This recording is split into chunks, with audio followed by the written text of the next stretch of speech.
bonjour à tous. Donc, effectivement, j'ai essayé de vous dresser un petit panorama de ce qu'il y a derrière ce projet Viginature. On vient de fêter cette année les 20 ans du projet fondateur, le projet STOCS, suivi temporel des oiseaux communs de Viginature, et j'ai contribué à cette dynamique dans les 10 dernières années. Donc, c'est un petit peu partager un certain nombre d'impressions sur le fonctionnement de ces réseaux. Alors Viginature, c'est un projet de suivre l'état de santé de la nature qui nous entoure, une biodiversité ordinaire, commune.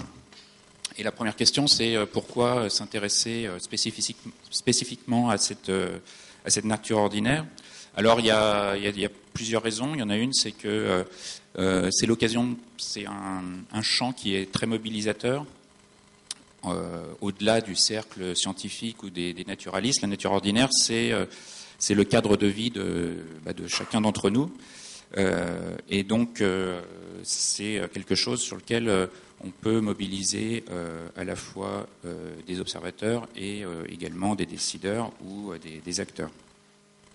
Une autre raison, c'est qui vient là plus du champ scientifique ou naturaliste, c'est l'expansion des connaissances. Florian l'a rappelé, on connaît souvent, paradoxalement, beaucoup mieux la dynamique ou la distribution ou l'état d'espèces localisées ou rares. Et pour connaître, étendre cette connaissance à des espèces largement distribuées, il faut des dispositifs adaptés. Et puis, une fonction intéressante de la nature ordinaire qui émerge actuellement et qui est liée évidemment à l'intérêt croissant pour la biodiversité par l'ensemble des citoyens, c'est la fonction indicatrice de la nature ordinaire. C'est l'immense majorité des individus appartiennent à des espèces communes, et c'est ces individus qui font fonctionner les écosystèmes et qui fait que, à travers l'état de santé de cette nature ordinaire, eh bien, on a une idée de l'état de santé de la biodiversité en général et de l'impact des transformations du milieu, des changements climatiques sur cette biodiversité. Donc, Viginature, ça a un projet scientifique. Il s'agit d'améliorer les connaissances sur un certain nombre de domaines et dont les objectifs, on peut les résumer comme surveiller l'évolution de cette biodiversité, comment elle se transforme, essayer de comprendre quelles sont les causes sous-jacentes à ces évolutions, afin d'en proposer des scénarios. Et tout ça, c'est ce que j'englobe sous le terme de suivi. Et la biodiversité, c'est quelque chose de complexe, et les facteurs qui agissent sur cette biodiversité sont souvent multiples. Et donc, ça pose des problèmes méthodologiques importants d'essayer de répondre à ces questions, qui sont d'essayer de distinguer, de faire la part des choses entre tous les facteurs qui agissent sur cette biodiversité. Et la solution qu'on essaie de mettre en œuvre, c'est de multiplier très fortement les sites d'observation pour ensuite utiliser la variabilité qui existe naturellement entre ces sites pour comprendre comment fonctionne la biodiversité, comment elle réagit à cette variabilité spatiale et cette variabilité dans le temps. Et multiplier les sites d'observation, ça veut dire s'appuyer sur un grand nombre d'observateurs, d'où le recours à la science participative. Alors le principe, il est commun à beaucoup d'exemples qu'on va entendre, je suppose, au cours de ces 2 jours. C'est d'abord proposer des protocoles qui soient adaptés à ces grands nombres d'observateurs, et donc qui sont forcément beaucoup plus simples que ce que pourrait faire un scientifique tout seul dans son domaine, son terrain d'étude, mais qui doivent être suffisamment rigoureux pour que les données soient comparables entre les différents observateurs. Et autant que faire se peut, adosser un plan d'échantillonnage qui permet d'évaluer la représentativité de ce qui est mesuré. Le dispositif qu'on a mis en place aussi s'appuie très fortement sur le monde associatif pour animer ces réseaux d'observateurs. C'est ça qui permet notamment de faciliter le recrutement des observateurs, de coordonner un petit peu tous ces dispositifs. Alors ce sont soit, suivant les cas, des associations naturalistes, soit des associations avec une vision un peu plus de promotion, disons, de la biologie de la conservation, des enjeux environnementaux, et qui utilisent ces dispositifs en fait pour dans leur activité.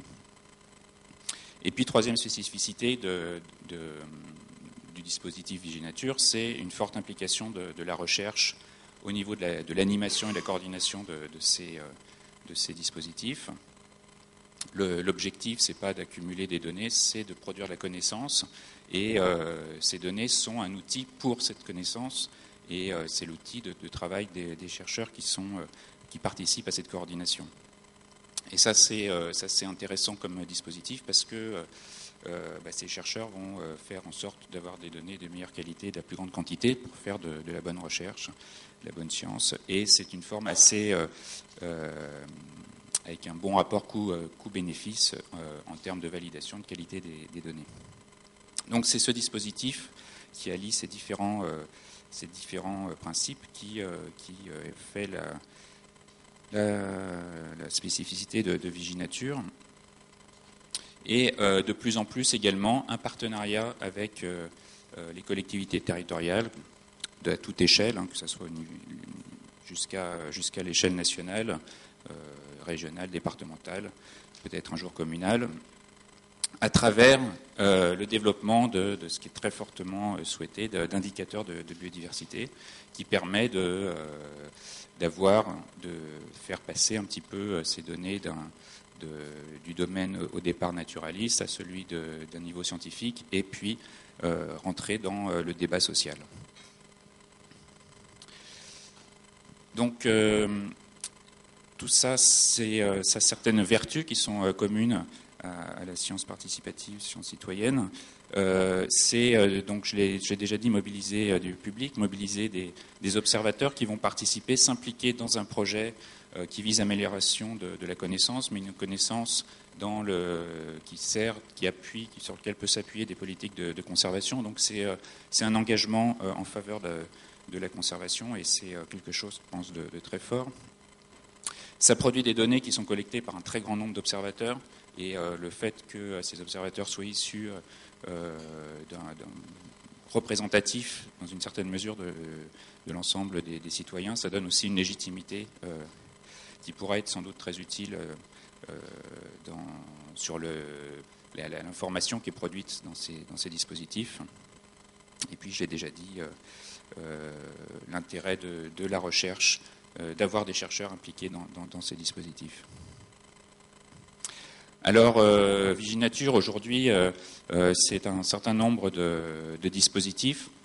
Vous avez ici un résumé. Vous avez aussi dans la plaquette que vous avez dans votre sac, avec des dispositifs qui sont plutôt adressés à des observateurs avec des compétences particulières issues du monde naturaliste, qui concernent les oiseaux, les papillons, la flore, et des dispositifs qui s'adressent à tout le public sans connaissance préalable. Un grand ensemble que Florian a cité autour de la biodiversité des jardins, avec des comptages sur les papillons, sur les escargots et les bourdons.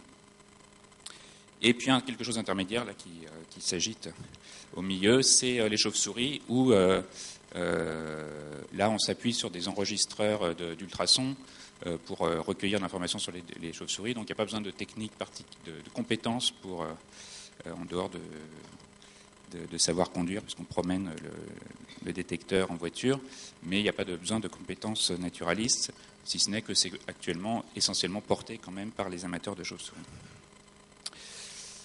Les mêmes dispositifs classés selon leur date de démarrage, et vous voyez que les dispositifs ont tendance à se multiplier. Et puis en 2010, un programme assez original, le suivi photographique des insectes pollinisateurs, où là on va s'appuyer sur la photo naturaliste pour collecter de l'information, mais des photos qui seront collecter. On s'adresse là toujours à un public novice pour étudier ce vaste chantier que sont les pollinisateurs. Alors tout ça, vous pouvez le retrouver sur notre site internet, tous les détails sur ces dispositifs, un certain nombre de résultats, ou même nous écrire.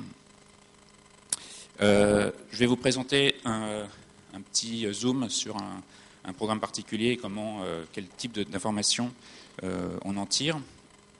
Celui de l'Observatoire des papillons des jardins. Alors pourquoi celui-là? Parce que c'est peut-être le plus original, puisque c'est le premier en France qui, à cette échelle de toute la France et sur ce long terme, implique des particuliers dans un dispositif de suivi à grande échelle.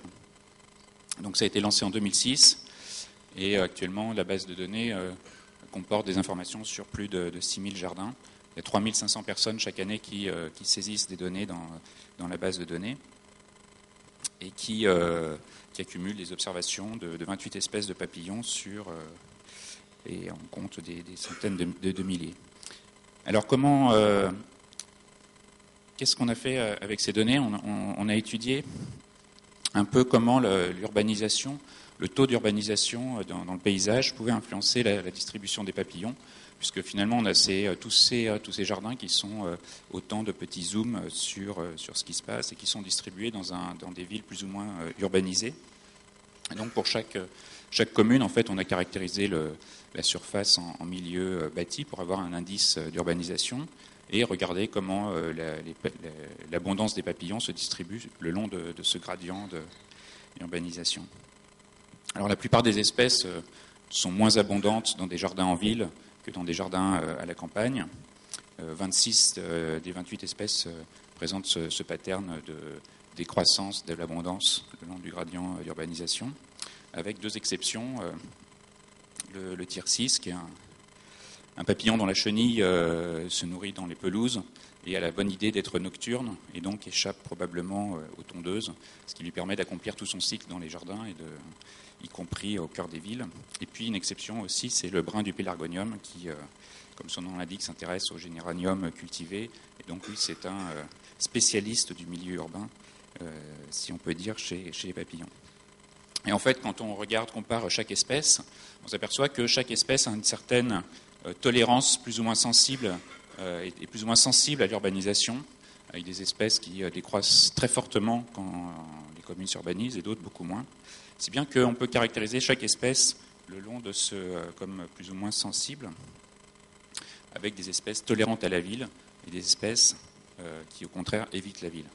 Si bien que quand on observe un cortège de papillons à un endroit donné, si on a uniquement les espèces sur votre gauche, on est dans un endroit très contraint pour les papillons. Si on a un mélange des deux groupes d'espèces, au contraire, on est dans un endroit qui laisse les papillons rentrer dans la ville. Alors, autre échelle, c'est ce qui se passe à l'intérieur du jardin. Et quand les observateurs, on demande aux observateurs de décrire ce qu'il y a dans leur jardin également. Et à partir de ça, on a construit un petit indice de naturalité qui regroupe en fait tous les gestes que pourrait faire ou les pratiques que pourrait faire le propriétaire du jardin en faveur de la biodiversité, laisser une friche, laisser des ronces, des orties, un petit espace pour la nature. Et on a regardé à nouveau comment les papillons étaient plus ou moins abondants en fonction de cet indice de naturalité.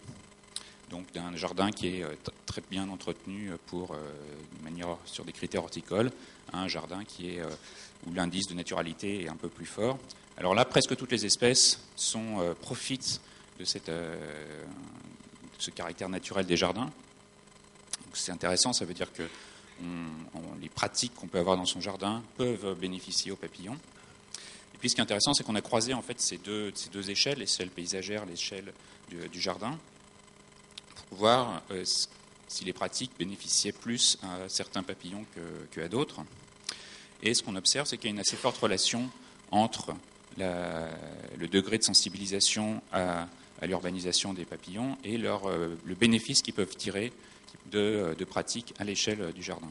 Et dans un sens qui est intéressant, puisque les les pratiques sont plus bénéfiques aux papillons sensibles à l'urbanisation qu'aux papillons qui sont peu sensibles. C'est-à-dire que vous augmentez plus dans votre jardin l'attractivité pour des papillons qui ont du mal à rentrer dans la ville que pour des papillons qui se déplacent librement. Donc ça, c'est vraiment intéressant puisque ça veut dire qu'à l'échelle de notre jardin, on est capable d'améliorer la biodiversité en papillons et spécifiquement sur des espèces qui ont des difficultés à rentrer dans la ville.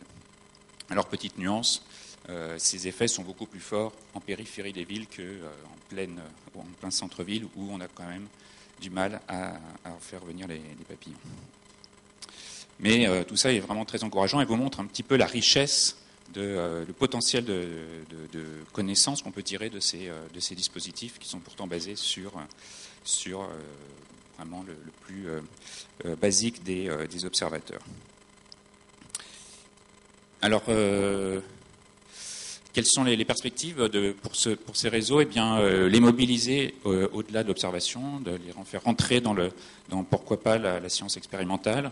On aura proposé d'accueillir un petit élevage de chenilles pour étudier le taux de parasitisme. Et là, le taux de parasitisme, c'est un facteur important sur la dynamique des populations de papillons. Mais ça suppose un gros effort parce qu'il faut surveiller chaque jour les chenilles, voir comment elles se comportent, vérifier que la plante ne se dissèque pas, etc. Et donc on s'est adressé au réseau des observateurs pour accueillir en fait un petit élevage de chenilles et faire le suivi pendant une dizaine de jours du taux de parasitisme de ces chenilles. Tout ça le long du gradient d'urbanisation qui existe autour de Paris. Et on a pu montrer comme ça que les chenilles étaient beaucoup plus parasitées en périphérie de la ville qu'au cœur des villes où elles sont quasiment épargnées par les parasites. Donc là, le réseau, on peut le mobiliser vraiment dans une démarche expérimentale. Autre exemple de la manière dont on a pu le mobiliser, une équipe du muséum s'intéresse à l'évolution des comportements de dispersion chez les papillons, chez la Pierrette du Chou, et souhaitait avoir des populations fondatrices provenant de différents paysages. On a fait à nouveau appel au réseau des OPGistes, des observateurs, pour solliciter s'ils trouvaient une population de chenilles qui nous l'envoie. Et on a pu comme ça avoir une trentaine de populations fondatrices. Donc ça a permis à ce projet de démarrer vraiment dans d'excellentes conditions. Donc c'est un potentiel, ce réseau est un potentiel pour contribuer bien au-delà de l'observation à des tas d'initiatives intéressantes. Alors, je conclue, il me reste une ou deux diapos, sur l'organisation possible en termes dans le paysage un petit peu, dans le paysage français et européen, sur les différents niveaux d'articulation qui existent entre le fondement qui sont les observateurs, les coordinations locales qui sont vraiment fondamentales au niveau de l'animation, de la pérennité de ces dispositifs, les coordinations nationales qui me semblent être où l'implication de chercheurs me semble être vraiment très importante, et puis une coordination internationale puisque la plupart de ces réseaux s'inscrivent au niveau européen dans des réseaux coordonnés qui produisent aussi une information à l'échelle européenne. Bon, tant pis pour ça. Et puis, dernière diapositive sur un article très récent qui est paru dans une revue leader d'écologie, où vraiment sur le thème de ce colloque et qui rappelle que les sciences participatives, les sciences citoyennes sont effectivement en train de renaître, d'émerger, et dont la phrase de conclusion de ce papier, la science par les citoyens est en train de devenir quelque chose de vraiment très spécifique, très caractéristique du XXIe siècle. Voilà, je vous remercie de votre attention. Merci.